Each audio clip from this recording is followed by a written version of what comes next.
Ky ishull që po shihni mbas shpinës time, në fakt më shumë një shkëmb që po e shihni, i cili është ballë për ballë ishullit Ventotene, është një prej burgjeve më të vjetër të Italisë dhe ndoshta një prej burgjeve që ka një histori shumë të lidhur me Shqipërinë. Në këtë burg, në vitet 1939-1943, një prej burgjeve më të vjetër dhe më të famshëm të Italisë, sikur se thash, kanë qenë të internuar disa nga aktivistët kryesor politik shqiptar. Ndër të internuarit e famshëm ka qenë Abaz Ermenji, më pas kreu i ballit kombëtar, ka qenë Lazar Fundo, Gani dhe Said Kryeziu, ka qenë po ashtu Safet Butka, si dhe një sër personalitetesh tjerë shqiptar, të cilët u sollën nga italianët për qëndrimin e tyre antifashist në këtë zonë të shkret. Në fakt, historia burgut është trondit se në do të shohim burgun dhe nga brënda.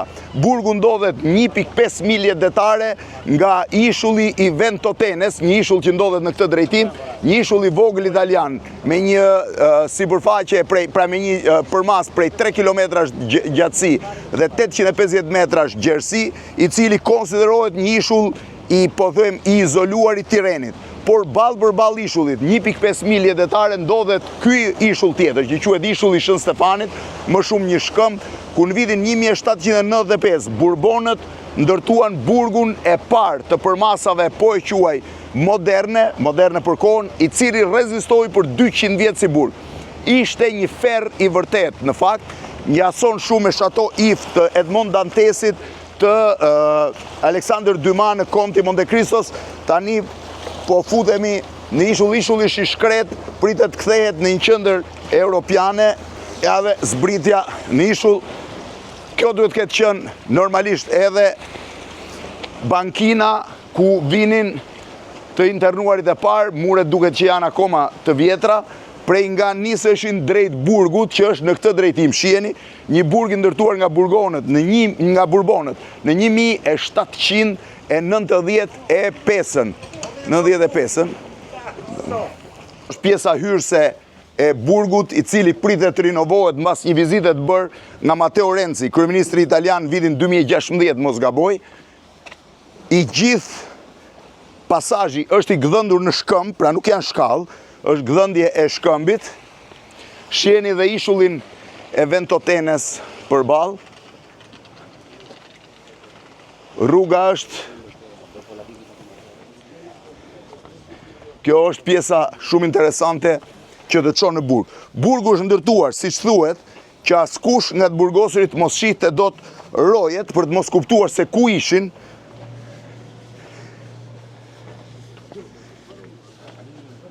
Duhet vazhdosh të ngjitesh akoma.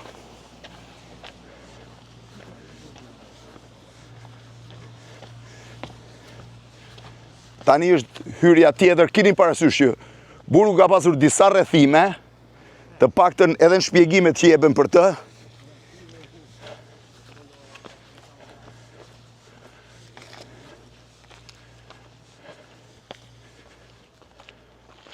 Është akoma shumë përpara.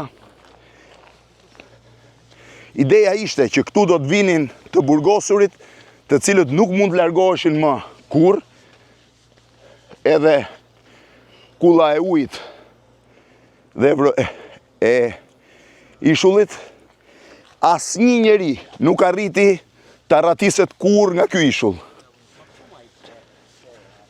Ndërkohë që prej viteve 80 ishulli është privatizuar.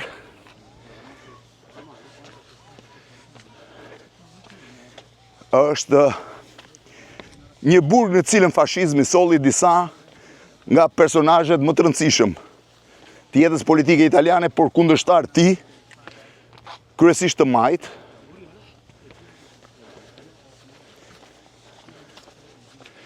Ja dhe ku duket godina e burgut, pastaj do t'ju flas.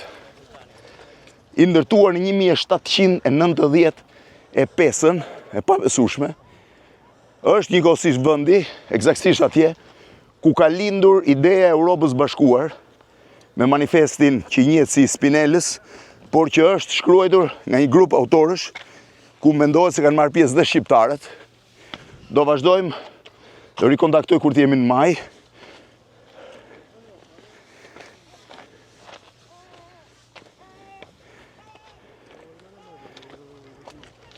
Kjo është pjesa e hyrjes së brendshme të burgut, i cili po rikonstruktohet që prej vitit 2016 për të kthyer një qendër europiane konferencash dhe të shkëmbimit kulturor. Këtu është pllaka përkujtimore, e cila tregon që në brenda këtyre mureve në vitet 800 kanë qenë të izoluar, pra kanë vuajtur burgun baballarët e rilindjes italiane, pra patriotët e bashkimit të Italisë, ndërkohë që regjimi faqist ka futur këtu, thot Sandro Pertini, presidentin e Republikës Italiane. Në vitet 80 Pertini ka qenë presidenti i Italisë, ai është në fundi 70-s, fillimit 80-s, ai është i famshëm për foton e tij me ekipin italian të vitit 1982 që fitoi Kupën e Botës në Spanjë dhe për entuziazmin e tij në stadiumin Santiago Bernabeu. Por njëkohësisht është presidenti, këtu është më bukur për t'u parë, presidenti më popullor i Italisë së pas luftës. Ky është burgu i ndërtuar nga Burbonët në vitin 1795. Kjo ishte godina e administratës, ky është hyrja ku ne hym, ky është oborri i brendshëm dhe më pas vjen burgu, i cili nuk arriti të kishte asnjë të arratisur për arsye se ishulli i vogël ishte shumë i ruajtur dhe përtej tij duhet shkojë në ishullin tjetër të Ventotenës, ku sërish kishte një ruajtje të madhe. Po hy në pjesën e brendshme të burgut, kjo është pjesa e brendshme, meqense burgu është në rikonstruksion, jemi detyruar të vendosim kapelet para të konstruksionit. Është sërish një pjesë e brendshme, burgu ndërtuar midis 1795-1797 për 2 vjet, është e rrallë. Nuk e di për çfarë është përdorur kjo pjesë, me siguri mund të ishin pjesa e paraburgosurve. Në këtë drejtim do vazhdoj për të çuar në pjesën e brendshme të burgut. Është një prej burgjeve më të veçantë që Italia ka, një nga 5 burgjet më të vjetër, më të sigurt, dhe ndoshta i vetmi në Itali që askush nuk është arratisur. 3 persona që kanë tentuar arratisjen kanë humbur jetën, pra nuk janë gjetur më kurrë. Shifeni derën e hekurit, e cila duhet jetë është me 2 dyer, është dhe kjo pjesë e brendshme dhe kjo pjesë vetëm për këmbësorët, po dal. Këtu është pjesa e famshme e burgut rrethor, siç e pat, ndërsa në mes është kulla e vrojtimit e rojeve. Kjo është pjesa, shiheni, të gjithë të burgosurit ishin të vendosur në për këto qeli, unë do ngjitem një qeli të katit 2 për të treguar. Kjo ishte qendra ku bëhej ajrimi i të burgosurve, shiheni, hynin nga 2 dyer dhe qarkullonin këtu, ndërkohë që ruheshin nga rojet sipër, të vendosur në pjesën e sipërme. Tani do kthehem të shoh një nga qelit, do shkoj në qelin e katit 2 për të parë se çfarë bëhet. Keni parasysh që një numër të burgosurit shqiptar, numri asnjëherë nuk ka qenë shumë i saktë, po është vërtitur midis 70 dhe 100 shqiptarëve, midis cilëve personalitetet shumë të rëndësishëm të politikës shqiptare u vendosën në Ventotene që prej vitit 1939. Një nga të parët ishte Abaz Ermenyi, i cili ishte profesor në universitetin, në liceun e Korçës, kishte mbaruar universitetin e Sorbonës, u arrestua si antifashist dhe u soll këtu. 2 të dytët ishin ndër njerëzit më të fuqishëm të Kosovës, Gani dhe Said Kryeziu, të cilët u sollën në këtë burg po ashtu për politik anti-italiane.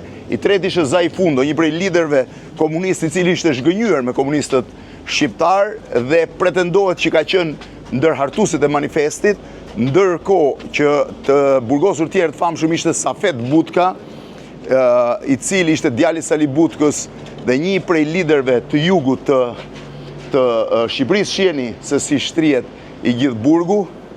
Këto janë qelit të cilat vendoseshin të burgosit. Asnjë qeli nuk ka pamje, pra asnjë burgosur nuk mund shite dot detin, shite vetëm burgun e brendshëm.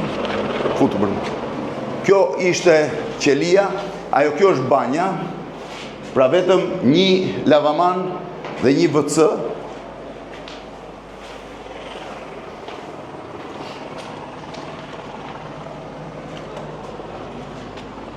Kjo është qelia. Në atë kohë detyroheshin të qëndronin thuajse 10 veta, sipas të dhënave. 10 veta në këtë qeli që duhet jetë ndoshta 9-10 metra katror, është i vetmi vend ku kishte ajër, janë 2 dritaret sipër. Dera ishte e hapur, që roja mund të qitet çdo sekond nga çdo cep, në të ftohtë, në të ngrohtë, dhe këtu ishin hekurat ku lidheshin personat që kishin pasur probleme, pra që ishin të ndëshkuar. Shiheni se çfarë sistemi ka, nuk ka pasur ndriçim, pra është vetëm drita e diellit. Burgu është i famshëm edhe për diçka tjetër, eksaktësisht në këto qeli të këtij burgu, unë nuk e di në cilën prej tyre. Në qershor të vitit 1920 Spinella, si dhe një sër intelektualësh tjerë italian, kryesisht të majt, shkruajtën manifestin e Europës, Il Manifesto, si quajmë manifestin, i cili ishte dokumenti i parë i idesë së një Europe të bashkuar federale.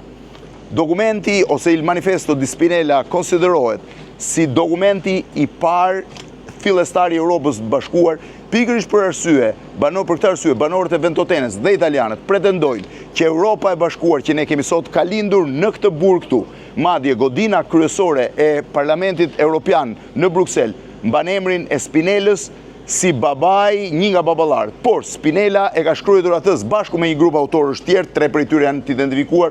Mendohet që dhe Zaifundo ka qenë një prej debatuesve të ashpër për t'i dhënë formë idesë manifestit. Keni parasysh, të izoluar nga fashizmi, të mbyllur në këtë burg, këta politikanë pretendonin një Europë bashkuar, e cila u bë realitet thuajse 20 vjet pasi ata u liruan nga ky burg i sigurisë lartë në Ventotene të Italisë. Shiheni pak burgun dhe më pas do t'ju tregoj diçka dhe për ishullin.